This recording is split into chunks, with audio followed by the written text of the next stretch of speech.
My name is Camille Rivers. I was 24 the night my mother told me I ruined her life. Not just her life, her reputation, her status, her name at church, her book club, her flawless Facebook feed. She said I embarrassed her. She said I humiliated the family. She said I had become everything she raised me not to be. Then she locked the front door, and I stood outside, 5 weeks pregnant, holding a duffel bag with a cracked zipper, too stunned to cry. It was 10:42 p.m.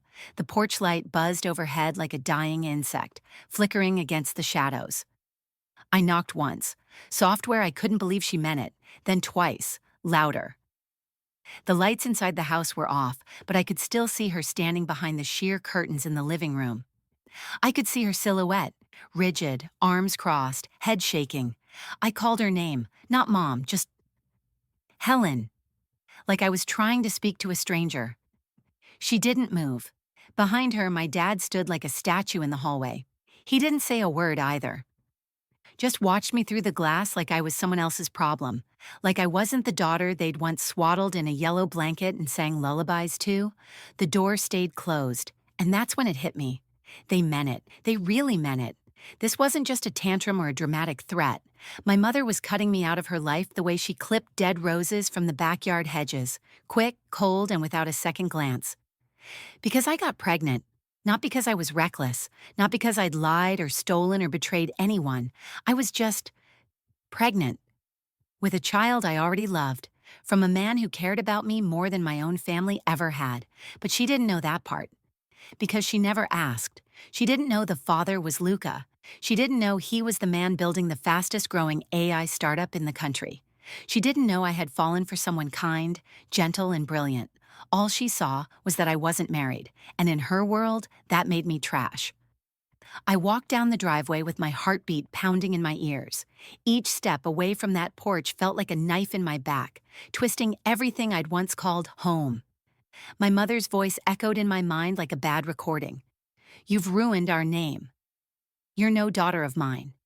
Don't come crying back when it all falls apart." The air was sharp and cold. I didn't have a jacket, just a hoodie I'd shoved into my bag on the way out when things were still calm. Or I thought they were. I didn't even own a car. She'd made me sell mine to save money for law school, money I never used because I never wanted law school. I wanted design, I wanted creativity, I wanted freedom, and now I had all three, but it came at a cost I wasn't ready for. I sat on the curb 3 houses down beneath a broken streetlight. I held my stomach without realizing it, like I could shield the baby from the cold of the world I was suddenly cast out into. And as I sat there, trying to figure out where to go, my phone buzzed. It was Luca, the last person I wanted to worry. He had texted me just 2 words. "You okay?" I stared at the screen for a full minute before I typed back, "She locked me out." I didn't expect what happened next. He called immediately, no hesitation. "Where are you?" he asked, his voice steady. "Just down the street," I whispered. "I don't know what to do." "Don't move, I'm coming." "But you're 4 hours away." I said, "I'm coming." That was the moment I realized something. My mother had raised me with rules, with fear, with punishment. Luca had met me with patience, warmth, and safety. That night, one person locked the door. Another got in a car at midnight to drive 4 hours just to sit beside me. And only one of them would ever deserve to meet my child. So when people ask me how I ended up on the cover of Forbes, hand in hand with the man my mother once called a shameful mistake, I tell them the truth. It started with a locked door. It ended with 47 desperate emails. But in between those 2 moments, I found my real family.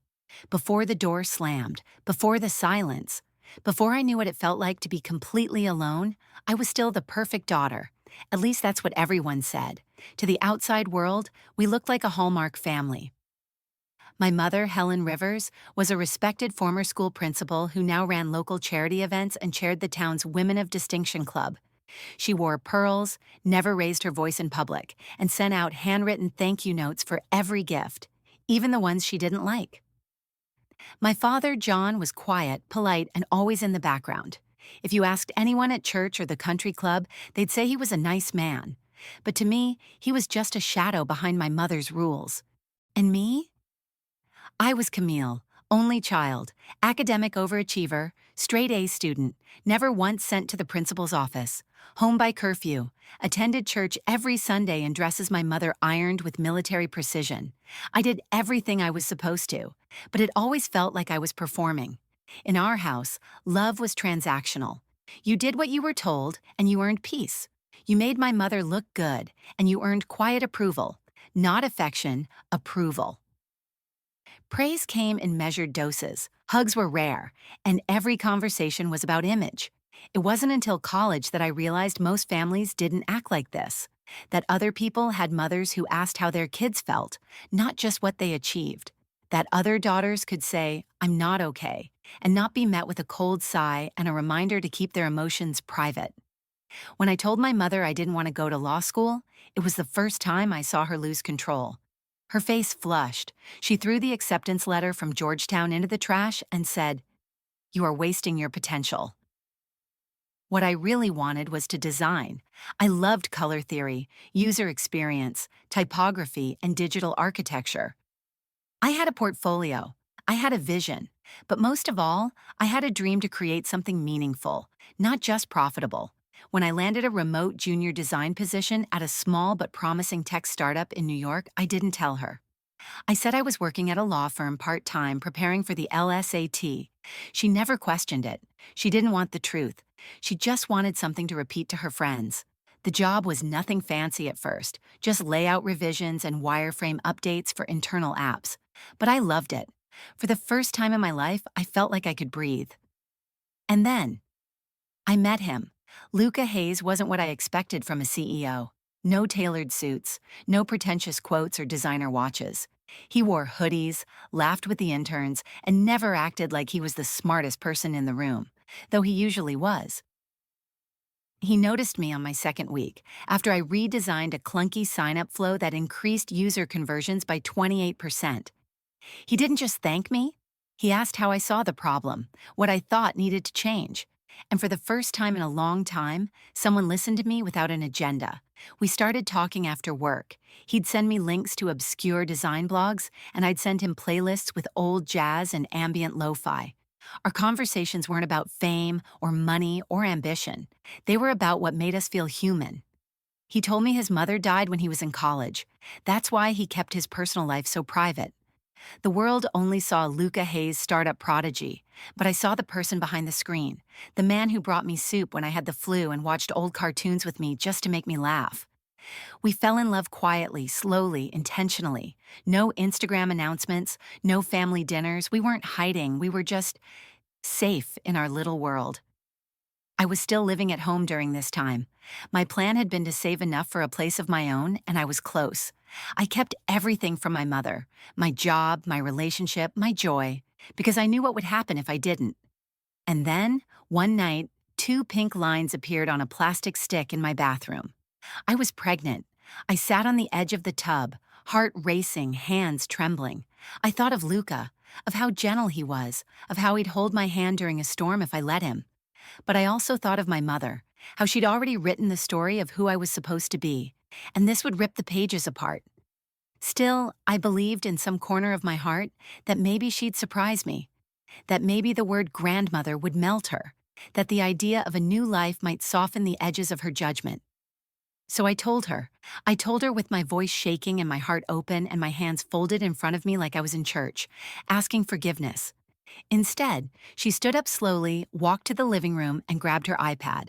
She opened her Facebook account, deleted our last photo together, and said, without looking at me, "Get out." I didn't even get to tell her about Luca. I didn't get to tell her how safe he made me feel, or that he wanted to build a family, or that I wasn't afraid. I just got silence and a locked door. The night I left, I didn't cry. Not until I was halfway down the block. There's something about being exiled by your own mother that doesn't hit all at once. It comes in waves. First, the adrenaline of shock, then the shame. Then finally, a quiet, heavy grief that seeps into your bones and makes you feel like you're carrying your own body uphill. I didn't go to a friend's house. I didn't go to a hotel. I parked outside an all-night diner and sat in the back seat of a borrowed car, trying to figure out where my life went so violently off script. I wrapped myself in a hoodie and curled up against the door, listening to the soft hum of passing cars and wondering how it had come to this. I hadn't told Luca yet. He had no idea I was pregnant. No idea I'd been thrown out. No idea I was alone in a car, wondering if I'd made a mistake trying to stand on my own. But I wasn't scared of him. I was scared of what it meant to need him, because I had spent my whole life being told not to need anyone. That vulnerability was weakness, that a strong girl doesn't go crying to a man when things get hard. My mother raised me to be silent, proud, presentable, but never soft. Still, when I finally told him the next morning, his response shattered everything I thought I knew about love. He didn't ask questions. He didn't get angry that I'd kept it from him for a few weeks. He didn't say, "What now?" He just looked at me and said, "You're not alone. Ever." And just like that, I wasn't. Luca offered to fly me out to New York that same day. I told him I needed time, but I'd come. I just had to gather what little I had left. I went back to the house the next evening, hoping maybe my mother had cooled down, that maybe she'd feel remorse, or at least guilt. But when I rang the bell, no one answered. Not until I noticed a white envelope taped to the side window. Inside it, in my mother's neat, emotionless handwriting, was a single sentence. Actions have consequences. She had boxed up the rest of my things in garbage bags and left them on the porch. Clothes, notebooks, my childhood scrapbook, water-damaged and torn. She kept the laptop I had saved up for, the one I used for design work. And my birth certificate was missing from the bag. She had made it clear. I was no longer part of her world. I stood there, 6 weeks pregnant, with a trash bag full of my life at my feet. Not even a goodbye, not even a fight, just erasure. That was when something inside me shifted. I'd spent my entire life being afraid of disappointing my mother. Every choice I made, every achievement, every silent compromise, I had done it hoping for her approval. But in that moment, standing on that porch she wouldn't let me walk into, I realized something. It didn't matter how perfect I tried to be. She had never loved me. She loved the version of me that obeyed. And now that I wasn't that girl anymore, I was disposable. I left the bags. I didn't want anything that had been touched by her bitterness. I walked back to the car, pulled out my phone, and booked the next one-way flight to New York. When I landed, Luca was waiting at the gate. No cameras, no press. Just him in a gray hoodie holding a coat and a bag of snacks like it was the most normal thing in the world. He didn't rush me. He didn't ask me to smile. He just walked beside me in silence, letting me cry in a way I hadn't been able to since I was a child. The kind of cry you don't do in front of strong mothers who see emotion as weakness. That night, I slept in a warm bed in a quiet apartment with someone who wanted me, not a version of me he could show off. And for the first time in weeks, I dreamed. Not of shame, not of fear, but of a little girl with my curls in his eyes, safe, laughing, free. Over the next few weeks, I settled into his space. He turned the guest room into a nursery. He made me ginger tea every morning. He held my hand during ultrasounds. He canceled meetings to go with me to prenatal classes. And slowly I began to feel like I was building something, not just surviving, but I still hadn't told him about my mother. He asked once, softly, if I wanted to talk about what happened. I just shook my head and said, no, not yet. Because how do you explain that the person who raised you could so easily toss you aside? How do you say out loud that a mother can choose pride over love? I knew one day I'd have to tell our child about her grandmother. I didn't know what I'd say, but I knew it wouldn't be a story of kindness. Still, I didn't seek revenge. I didn't post anything on social media. I didn't tell anyone what happened. I didn't even block her emails. I just went quiet. Let the silence speak louder than any retaliation. But what I didn't know, what no one expected, was that everything was about to change. Because 6 months later, after I gave birth to the most beautiful baby girl I'd ever seen, Forbes called. They wanted to do a piece on Luca, on the company, his upcoming IPO, and his quiet life with the mysterious designer girlfriend. And when that cover dropped, when our faces were everywhere, that silence broke, and my mother, my perfect, poised, reputation-obsessed mother, started to unravel. I didn't realize how far I'd come until the nurse placed my daughter in my arms. Her skin was warm and soft, her tiny fingers curling instinctively around my pinky. She didn't cry at first, just blinked up at me, like she knew exactly who I was. That moment rewired something inside me. For so long, I had seen myself through my mother's eyes. Always not enough, always a disappointment waiting to happen. But looking into my daughter's eyes, I didn't see failure. I saw purpose, innocence, love that had no conditions. We named her Aurelia Grace, a name that meant golden light, because that's what she was. Luca cried the moment he saw her, and not a silent cinematic tear. No, he wept, shoulders shaking, lips trembling, like his heart had cracked open and everything good poured out. He held her like she was the only thing keeping the world spinning. And in that room, with the scent of antiseptic and lavender lotion in the air, I finally felt what it meant to be chosen. Not tolerated, not controlled, not measured or graded. Chosen, loved, safe. The hospital gave us 2 days before discharge, and those hours passed like seconds. The world shrunk to just the three of us. Feedings, diaper changes, laughter when Aurelia sneezed like a kitten. No outside noise, no headlines, no judgment. But reality crept in as we packed up our things to leave. The nurse smiled as she handed me a complimentary baby bag and said, "Congratulations again, Ms. Rivers," or Mrs. Hayes. I opened my mouth to answer, but froze. I hadn't changed my name. We weren't married, and suddenly I thought of what my mother would say. She'd say I was still a stain, still an unmarried woman with a baby. That the expensive stroller and designer diaper bag didn't change the fact that in her eyes I was still ruined. But here's the thing, I didn't care anymore. And for the first time I meant that. That afternoon, as we walked out of the hospital, we were met with flashes, a camera crew, paparazzi. Not many, just 2 or 3, but it was enough to feel like lightning cracking through a quiet sky. "Luca, is that your child? Can we get a photo of the baby? Who's the woman? Is this your wife?" He didn't flinch. He didn't walk faster. He didn't look ashamed. Instead, he wrapped one arm around my waist, held my hand tightly in his, and said, "This is Camille. And yes, this is our daughter. No photos today, please." Just like that, we were out of view. But the seed had been planted, and we knew it wouldn't stop there. A few days later, Luca's assistant called. Forbes wanted to do a feature, part profile, part business spotlight. The company was scaling fast, and the public wanted to know about the reclusive founder with a secret family. We sat at the kitchen table, Aurelia asleep in her bassinet, and talked about it.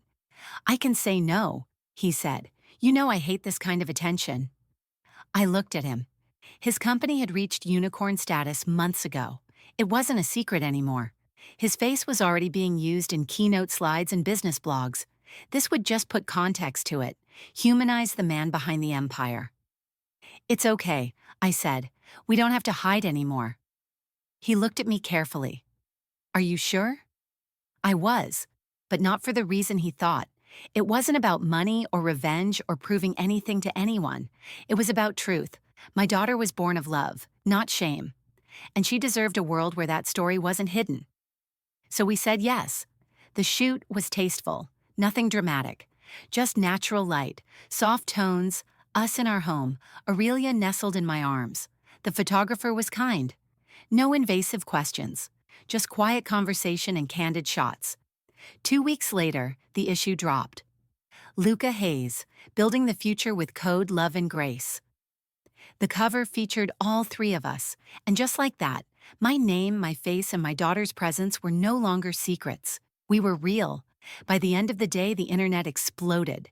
People were kind, mostly. Women praised Luca for being so present. Others commented on my work, my designs, the clean UX of his latest platform, my influence in building the brand. I wasn't just the girlfriend or mother. I was part of the story, but one person didn't take it well. I should have seen it coming. That night, around 2:14 a.m., I woke to the sound of email alerts on my phone. I blinked, confused, and scrolled through the notifications. They were all from one address. My mother. The subject lines blurred together in a wall of desperation. "Camille, we need to talk." "Why didn't you tell me?" "You made us look like fools." "I didn't mean it. You're my daughter. Please respond. Let me see the baby." "Don't do this to me." 47 emails, one night, each more frantic than the last, and not once did she say she was sorry. Not once did she say she was proud. She was panicking because the lie she had built, that I was a failure, had crumbled. And now the whole world could see what she refused to accept. I was no one's shame. I was no one's secret. And I had built a life that didn't need her approval to matter. I stared at the screen. 47 emails, all from her, and not one said the words I had spent my whole life chasing. I'm sorry. I opened the first message. It was short, sharp, typed quickly. Xiao, you should have told me who he was. You made me look like a fool in front of everyone. Do you have any idea how humiliating this is? There it was, her opening line. Not "I miss you," not "congratulations," not "how's the baby?" Humiliation, that's what she cared about. I scrolled down. The next email was longer, rambling. Camille, I saw the magazine. The phone hasn't stopped ringing. Everyone is asking why I didn't know. Why didn't you tell me? I would have helped, you know I would have. Helped. She would have helped once she realized the baby's father wasn't some college dropout or cashier like she assumed. But Luca Hayes, tech darling, millionaire innovator, founder of a billion-dollar company, and now, very publicly, my partner. She didn't care that I had been homeless for a night, that I spent the first trimester of my pregnancy fighting off nausea while working 12-hour days just to save for diapers, that she'd thrown me out like spoiled milk. She cared about how it looked. I didn't reply, but I read every message, because part of me still needed to know. After everything, was there any piece of my mother that could feel regret? Email number 21 caught my eye. John is devastated. He cried last night, said he's been having dreams about you. He never wanted this. You know how he is. My father, the man who stood behind her like wallpaper when she locked the door. He never raised his voice, never raised a hand, never raised anything. He just stood there, watching, while his daughter was thrown out into the night. Maybe he cried now, but he didn't speak then. Still, something about that line cracked my chest a little, until the next one hit me square in the gut. I'm sorry if I was harsh. I only wanted what was best for you. You ruined everything I worked for, but maybe we can rebuild. I can come see the baby. People are asking if she looks like me. There it was, not an apology, not remorse, a claim. She wanted to insert herself into my life again, not because she loved me, but because the world had taken notice, because now being associated with me could benefit her. She saw the cover, she saw the headlines, she saw value, not in me, but in what I had built without her. I clicked through the final emails quickly. Some were angry, others pleading. A few sentences repeated over and over. Don't shut me out. I'm still your mother. You owe me that much. But I didn't owe her anything. Not after the silence. Not after the locked door. Not after the way she had erased me the second I stopped fitting into her picture-perfect version of daughterhood. I turned off the screen. Luca walked in quietly, carrying Aurelia in his arms, fresh from her afternoon nap. She's been looking for you, he said, smiling. She reached for me without hesitation, those tiny fingers wrapping around my thumb like she never wanted to let go. I held her against my chest and kissed the top of her head. She won't grow up like I did, I whispered. She'll never wonder if love has conditions. Luca didn't say anything. He just touched my back softly, like he understood every unspoken word. Later that night, I sat down and wrote a single reply to my mother. I didn't scream. I didn't curse. I didn't even mention Luca or the magazine or the money. I simply wrote, the door you closed on me made space for a better life. I'm not angry. I'm not bitter, but I'm not inviting you back in. My daughter will be raised in love, not fear. I wish you peace. Camille. I hit send. Then I blocked the address. I didn't need 47 more emails.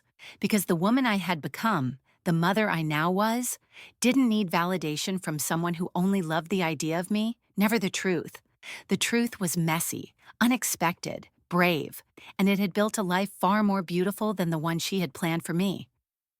Aurelia stirred in my arms. Her eyelids fluttered open for a moment, then closed again, trusting that she was safe. And she was. Because I had broken the cycle. I had built a home out of the ruins, and in that moment, for the first time in my life, I felt whole. It's strange how quiet peace can be.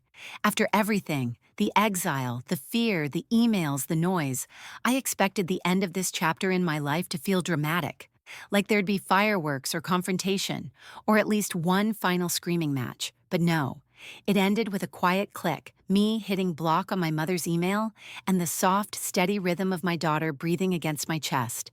And honestly, that silence, it was the loudest peace I've ever known. In the weeks that followed, I didn't tell many people what happened. Not because I was ashamed, but because it no longer defined me. I was no longer the girl who got kicked out.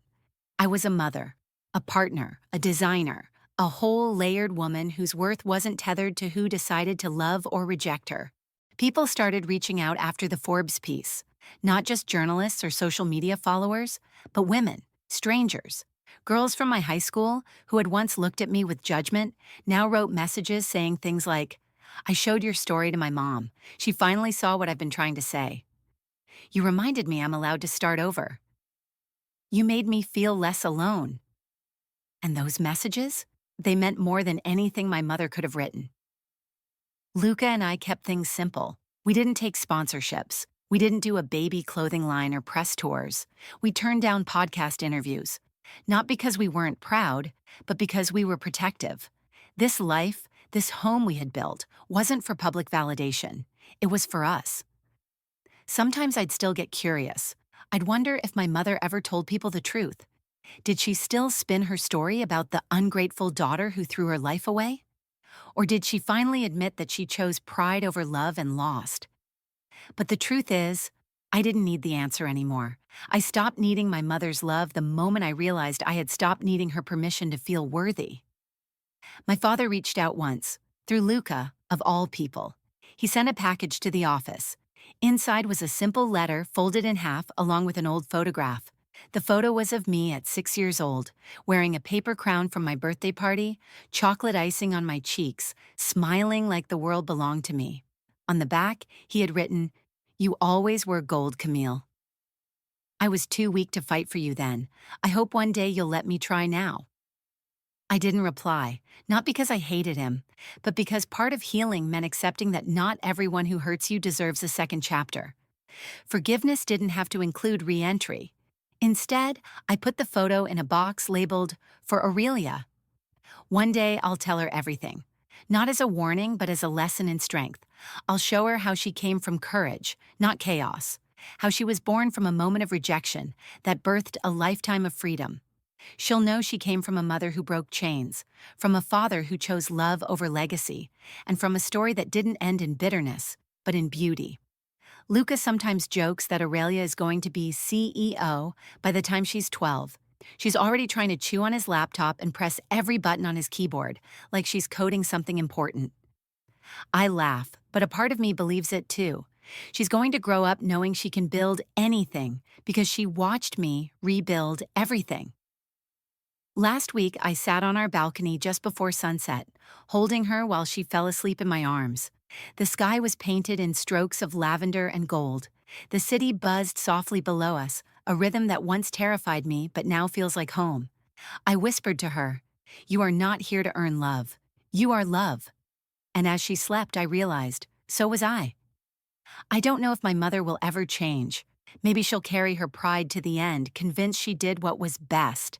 Maybe she'll keep rewriting history to avoid facing what she really lost. But I didn't lose anything. I gained everything. A life that's real, a love that's whole, a daughter who will never have to earn her mother's approval, because she has it, always.